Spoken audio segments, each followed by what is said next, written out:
ఏపీలో ఎన్నికల ఫలితాలు వచ్చినప్పటి నుంచి తెలుగు రాష్ట్రాల్లో పవన్ మానియా కొనసాగుతుంది. అంతేకాక ఏపీ ప్రభుత్వంలో పవన్ కళ్యాణ్ డిప్యూటీ సీఎం పదవిని చేపట్టారు. అలాగే 5 కీలక శాఖలని సీఎం చంద్రబాబు పవన్కి కేటాయించారు. ఇక పవన్తో పాటు పవన్ మూడో భార్య అన్నా లెజ్నోవా సెంటర్ ఆఫ్ ది అట్రాక్షన్గా మారారు. పవన్ మూడో భార్య అన్నా లెజ్నోవాకు ఆస్తులకు సంబంధించిన ఓ ఇంట్రెస్టింగ్ వార్త సోషల్ మీడియాలో చక్కర్లు కొడుతోంది. అన్నా లెజ్నోవా 1980లో రష్యాలో జన్మించారు. ఆమె 2011లో తీన్మార్ సినిమాతో తెలుగులో ఎంట్రీ ఇచ్చారు. ఆ సమయంలో పవన్తో ఏర్పడిన పరిచయం ప్రేమగా మారడంతో సెప్టెంబర్ 30, 2013న వివాహం చేసుకున్నారు.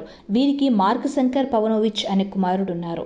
అంజనా పవనోవా అనే కుమార్తె ఉన్నారు.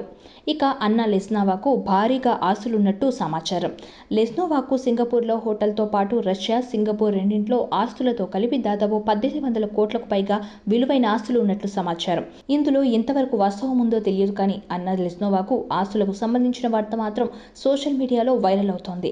ఇక ఎన్నికల అఫిడవిట్ ప్రకారం జనసేనాని పవన్ కళ్యాణ్కి ఆస్తులు 164.5 కోట్లు ఉన్నట్లు సమాచారం.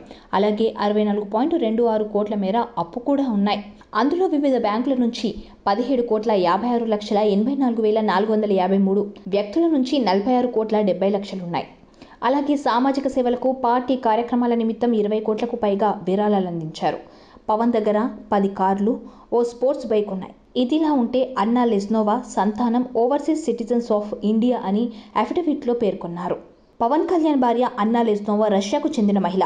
వాస్తవానికి దంపతుల్లో ఒకరు భారతీయులై మరొకరు విదేశీయులు అయినప్పుడు వారికి పుట్టిన పిల్లలను ఓవర్సీస్ సిటిజన్ ఆఫ్ ఇండియాగా గుర్తిస్తారు. ఈ సిటిజన్షిప్ ఉన్నవారికి ఇండియాలో నిర్దిష్ట కాలం ఉంటే భారత పౌరసత్వం వస్తుంది.